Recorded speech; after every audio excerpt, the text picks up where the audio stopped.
যুদ্ধে চলো যাই। সম্মানিত তৌহিদি জনতা, আজকের এই ময়মনসিংহ কারওয়ান চত্বর থেকে ডক্টর ইউনূস সাহেবকে একটি কথাই বলতে চাই, আগামী 24 ঘন্টার ভিতরে ইসকনকে নিষিদ্ধ ঘোষণা করতে হবে। আর যদি ইসকনকে নিষিদ্ধ ঘোষণা করা না হয়, তাহলে বাংলার তৌহিদি জনতা আপনাকে নিষিদ্ধ করবে।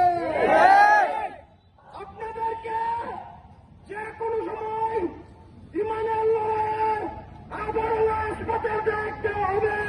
আপনারা সকলে আসার জন্য প্রস্তুত আছেন তো?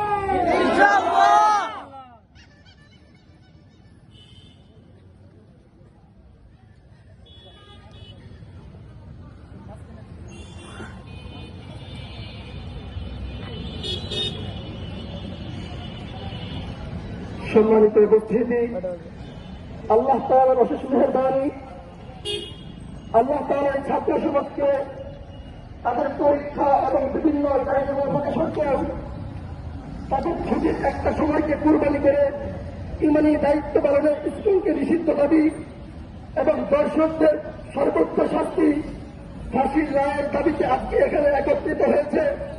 আল্লাহ তাআলার কাছে আমাদের সর্বশেষ বিনতি, আল্লাহ